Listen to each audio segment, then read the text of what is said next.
Hello, soul sister. Welcome to another episode of Midlife Love Out Loud. I'm so excited to have another opportunity to share another amazing guest. Jacqueline Perez is in the house. Hey, Jack, how you doing? I'm great, Junie. Thank you so much for inviting me. I'm so happy to have you here, and we're new acquaintances. We were connected recently, and I just was like, this is somebody that's going to bring a different flavor to our amazing platform here, and we're going to be diving into how to have magnificence in midlife with a different slant. And let me tell you a little bit about Jack. She founded Kuel Life in 2017, and through her platform, Perez champions change, normalizing aging for women through curated content and women-driven brands. Isn't that interesting? I love that. Normalizing age. We're totally going to talk about that. The Kuel Life community grows daily with over 54 Kuel Life industry thought leaders and 40 women-driven brands. Kuel Life offers women an opportunity to share, learn, shop, and play with our second act sisters. I friggin' love that. Second act sisters, high five. Absolutely, right? Yeah. So yeah, midlife is a thing. Starting over single is a thing. Aging is a thing, and how we do it is definitely a thing. And that's one of the things that really stood out for me with you was the normalizing age. And so I would love to just start with a little bit of your journey. Like, how did you end up with this cool life? I'm going to support women in having extraordinary, healthy, normalizing age midlife kind of thing. Well, like most things, Junie, the things that we start are typically because they hit really close to home. Yeah. This is no exception. Early in my 50s, 52, 53, I began that menopause transition in earnest. I mean, in hindsight, I can remember as far back as early 40s Yeah. with perimenopause symptoms. But interestingly enough, because I started child rearing so late, I was having perimenopause symptoms at the same time I was having a kindergartner, which, is just, it's kind of crazy. So you don't put those two together, but No. And it sounds like a lot of work. yeah. So, but finally, like at 52, 53, I got hit with every symptom you could think of. And Oh, I know a lot of women go through it and they sail through, and oh my God, more power to you if yeah. that's you. Sadly, or maybe not sadly, because I wouldn't be here today. If I had sailed through menopause, I wouldn't have Kuel Life because I wouldn't have felt the pain and frustration of I wasn't functioning.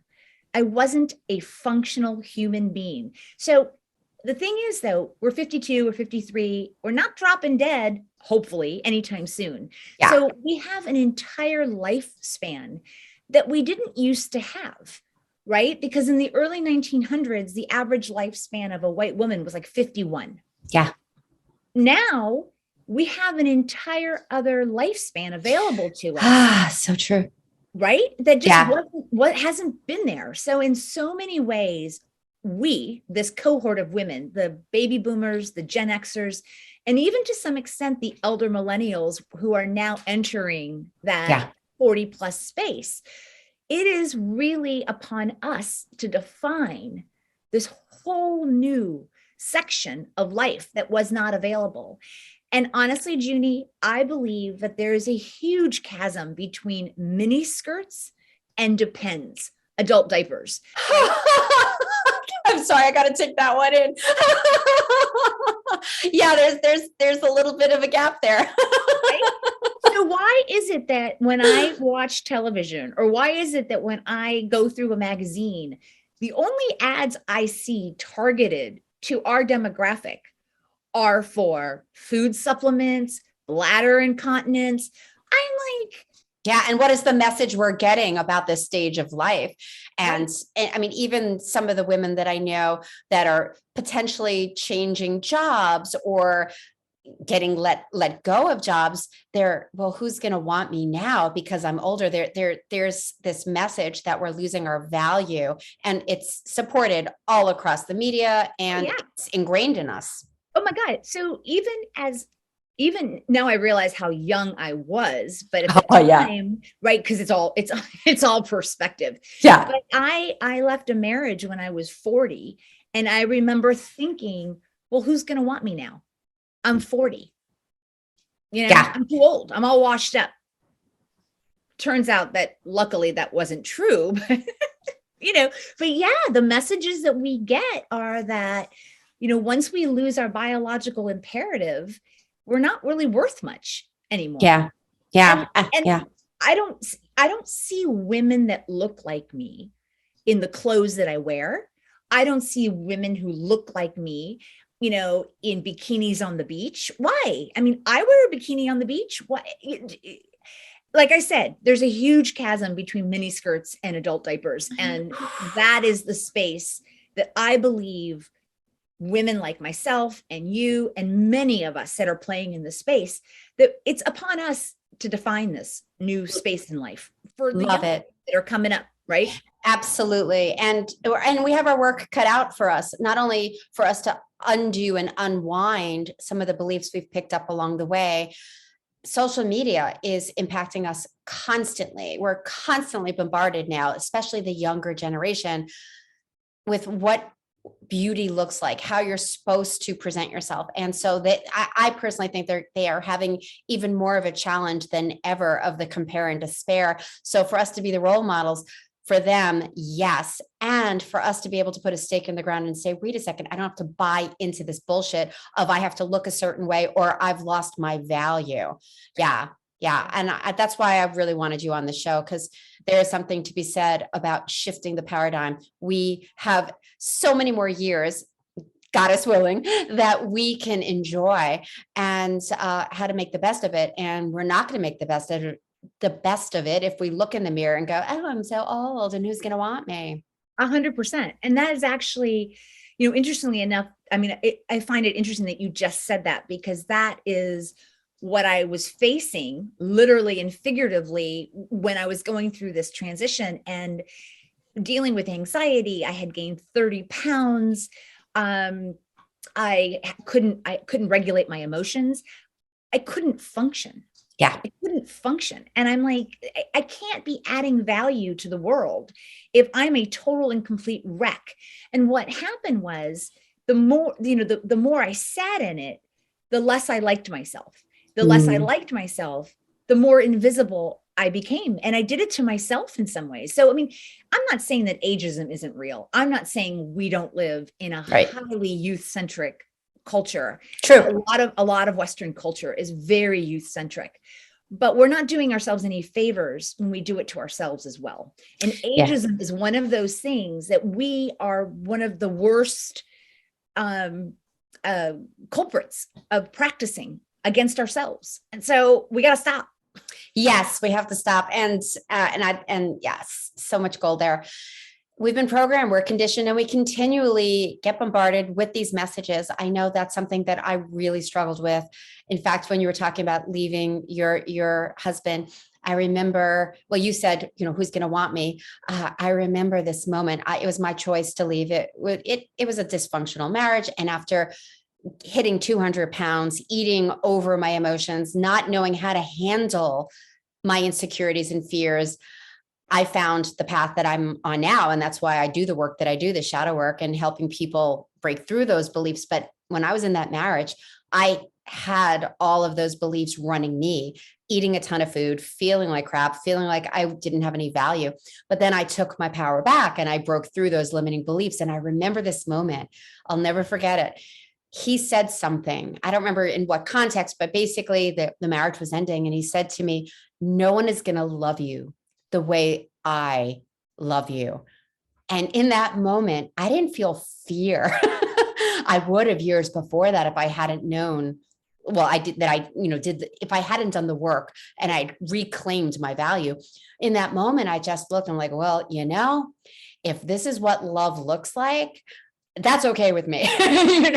I'm putting a stake in the ground to find someone who can really show up for me. And then my next relationship was what I call next level love, someone who could truly meet me heart to heart, soul to soul, and love me in a way that I truly knew I deserved, because then I knew I deserved love and I was more than good enough. Yeah, I know it's funny when you just said, he looked at me and he said, no one's going to love you the way I love you. And I was thinking, you probably thought good because Right? I was like, yeah, this one really sucked. So yeah, yeah. I was just gonna say that. I was like, this wasn't so good. leaving. Yeah. Always, he, on the spectrum of narcissism, let's just say, very self-absorbed. And look, I brought my chips to the party as well, but it was like, whoa, like this is not okay. And this is exactly why this isn't working. Thank you so much. Thank you for affirming that. Yeah, thank you. I don't want this. And Yeah. here we are having this conversation, you and I, about what to do about these beliefs and how to really have this second half of life in a way that feels extraordinary. So we're talking about age, we're talking about the things that definitely get in our way, the programming. How do we normalize aging? Like, what's your slant on that? How do we find that sweet spot? Yeah, that's a great question. And honestly, the way I handle things that scare me or that I don't understand or that are really big in my life is I shine a really bright light on them to dismantle them, right? Because for me, that works. It takes the mystery out. It takes the fear out. It takes the enormity of it out. Yeah. No different for this topic. So what I'm saying is I created a digital platform where we bring women from all over the world in to share their experience and expertise and tips and advice on all of the challenges and opportunities that present themselves during the season of life, which, by the way, are many and varied. The physiological change is one of a gajillion things that go on. I mean, you just mentioned leaving a marriage. The biggest percentage of people initiating divorces are women after 50. Makes sense. That's a real thing, right? Yeah. And then those women are also dealing with, if they decided to have kids, they're dealing with the potential that their children are leaving. Yeah. And so how do they feel about the fact that they're now going to be empty nesters? Add to that some women are also taking care of aging parents. Oh my goodness. Should I just so keep much going? Right? Yeah, so much on our plate. Right? Mm-hmm. You've left your job because it's not fulfilling, or you've hit that glass ceiling and you're like, screw it, I'm going to go follow. I've been wanting to make jewelry my entire life, and now I don't have a husband to tell me I can't, and my kid's not, I don't have to make dinner for my kid anymore. I'm going to go to the wood shop and make metal jewelry. It's freedom. The door is open and it's like, hey, wait a second. This is the second half. This is my time. It's my time. And there's choice. So how do we know that all this quote unquote stuff is normal? Well, how we know is by sharing with each other, learning from each other, and playing. Because, I often give the example of my child left to go to college, and I had some extenuating circumstances because I had a terrible accident the day that he was supposed to go to college, and I couldn't even take him. But aside from that, I was really ready, passport in hand, to start traveling again, to start living however I wanted to live, and not necessarily have to make dinner 7 days a week, and, just do whatever I wanted to do. But there are some women, and by the way, that's a normal reaction to getting rid of your kid. But there are some women that grieve that loss, that have invested so much of who they are in the development of that other human, and they have a really difficult time. And guess what, Junie? That's normal too. Well, that's the thing is sometimes we don't know that it's normal, and we are living our own individual lives. And what I'm hearing is you've created a place for people to go, oh, wait a second. There are resources, there are different choices, and I'm not so alone. This is normal. There's nothing wrong with me. It's so true. When you're talking about the empty nesters and how some people see it as a woohoo, I'm jumping on a plane. And there are some people that really go through some deep grief, that it's all part of the human journey, and we all have our own unique journey around it. And what I'm hearing is identity change, identity shift. Some people and I know this for me, when my son left, it was a mixture for me. It was, I don't have to make sure he has his certain vegan foods in the freezer anymore. And I don't have to be home at a certain time to make sure he's safe. I can do whatever I want, whenever I want. And I took off to Machu Picchu because I'm like, I'm not mommy anymore. I mean, I am, but I'm not on the time clock. And so I felt this freedom, but there was another thing that happened. I lost my purpose. I suddenly was like, wait a second, how my anchor, my day-to-day anchor of what am I doing? Who am I now? So again, my disposition is, well, if I don't know who I am now, what's next? What do I want to open up to? And of course, I do the work I do because I opened up to this. So there's so many different flavors that women go through. What are some of the other things that you notice when it comes to this age and normalizing age, the different flavors of what you've been noticing? I repeated myself, and I'm going to just keep that in the audio. Okay. Well, as we were talking, because it runs the gamut. This is a very tumultuous time of life. I think it's more tumultuous than puberty ever was. I agree. But no one's giving us a party. There's no sweet 16. There's no quinceañera. But all aspects are touched, right? Fashion. Some women are like, okay, I don't know. I don't feel comfortable in the clothes I used to wear. Can I still wear that? What should I wear? Yeah. Hair. Color your hair, don't color your hair. Cosmetic procedures, have them, don't have them. And what I'm saying, Junie, is that it's all normal. Women who have gray hair sit at my table. Women who have colored hair sit at my table. Women who use Botox, women who don't. Women who exercise, women who don't. The thing is that the full spectrum is acceptable. Mm-hmm. And there are ways to live in the world as a woman, midlife and beyond, across all of those categories. And what better way than to know, because loneliness is and isolation is a far more severe disease than hypertension, than BMI. Yeah. And so, and once we lose our kids, and if we're divorced and we're no longer working in corporate America, we can really become isolated. And we can really get down the rabbit hole of, am I a freak? Am I the only one? Yeah. Am I feeling this way and no one else feels this way? Yep. And I hear the what's wrong with me and the why bother. And okay, I guess this is good as it's right. Yeah. There's nothing, you're not broken. There's nothing wrong with you. It's just you've drinking the Kool-Aid of what somebody served you as this is something's wrong and you can't be that way. And I love that you were mentioning cosmetic procedures and maybe having your hair gray, and for us to find our own way.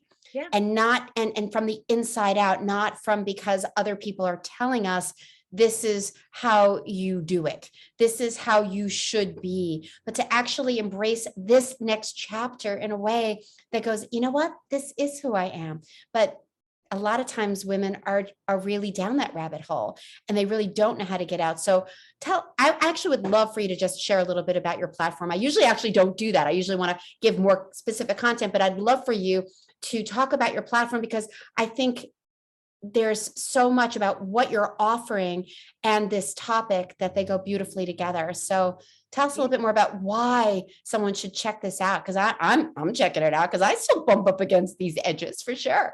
Sure. Well, the reason a woman would want to go to Kuel Life and read the articles is because I have managed, the universe has gifted me this incredible roster of really smart, driven women who are experts in areas that are important to us. Right. And I'm talking, if you are in menopause or you have menopause symptoms and you don't want to go the pharmaceutical route, there's a woman, Lorraine Miano, who writes articles on all these interesting in ways that holistically you can manage your menopause symptoms. So I don't know where else on the internet you can find so many resources, useful, actionable information that addresses tough subjects. We address prolapse vagina, we address dry vagina, we address, orgasms.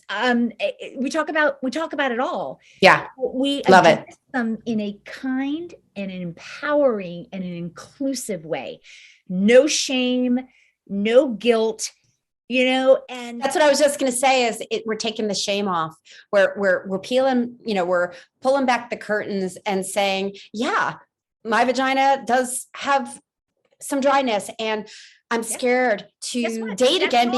Right. It's normal. And fear of intimacy at this age is normal. And guess what? Guys are doing their own challenging journey around that as well with their own, equipment. But for us to be able to go, wait a second, this is normal. I mean, even with my present relationship, we've had to work it. It's like, honey, I take a little time to warm up. I'm not ready for penetration, and in the beginning, I'll be honest with you, it was a little tough to have that conversation in the beginning of a relationship. Sometimes it's tough to have these conversations. And I had some shame around it because I was like, oh my God, it's taking me so long. What's wrong with me? And then I'm like, whoa, because this is what I do. I'm like, where did that belief come from? There's nothing wrong with me. This is my body. And I need a little time to warm up, and to take the shame off opens us up to what's possible and enjoy the journey so much more.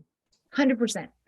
And the reality is that doing that whole I used to, or it used to be this way, or I could have in the past, stop it, because I love it. Yeah.